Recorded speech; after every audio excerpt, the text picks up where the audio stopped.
আসসালামু আলাইকুম এভরিওয়ান, কেমন আছেন আপনারা সবাই? আশা করছি সবাই খুব ভালো আছেন। আমরাও আল্লাহর রহমতে খুব ভালো আছি।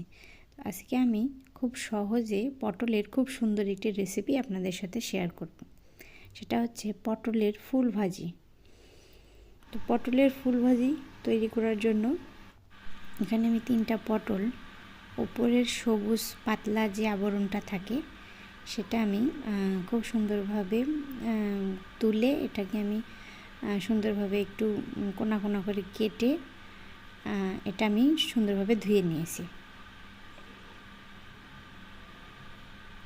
এখন আমি একটা প্যানে কিছুটা পরিমাণ সাদা তেল দিয়ে দেব, অল্প পরিমাণেই তেল দেব, কারণ পরে এটাতে ধাপে ধাপে একটু একটু করে তেল দিয়ে দিয়ে এটাকে আস্তে আস্তে ভাজতে হবে। তো তেলটা গরম হতে থাক, এ ফাঁকে আমি পটলগুলো ম্যারিনেট করে নেব।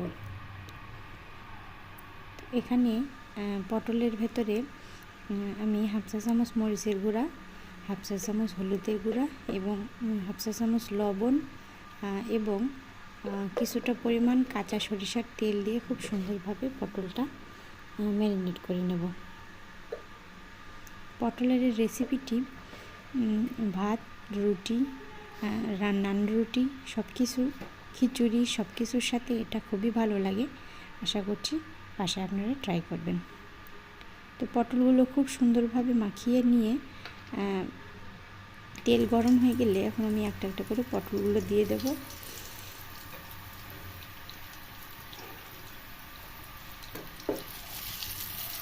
এবং খুব সুন্দরভাবে এটাকে ভেজে নিতে হবে।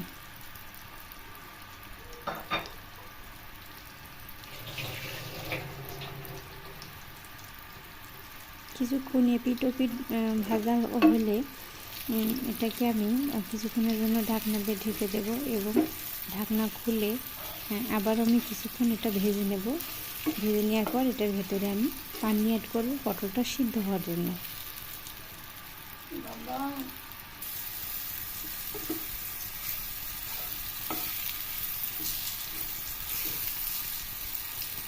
তো পানি অ্যাড করে এখন আমি এটা ঢাকনা দিয়ে ঢেকে দেব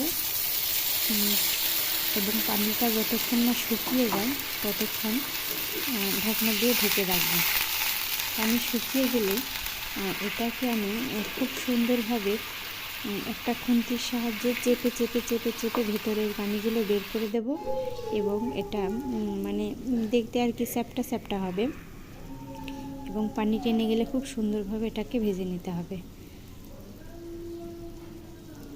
তো দেখতেই পাচ্ছেন আমার পটল ভাজার ফাইনাল লুকটি কত সুন্দর হয়েছে। আশা করছি এই ছোট্ট রেসিপিটি আপনারা বাসায় ট্রাই করবেন। রেসিপিটি ভালো লাগলে আমার চ্যানেলটি সাবস্ক্রাইব করবেন। ভালো থাকবেন সবাই, দেখা হবে নতুন একটি রেসিপির সাথে।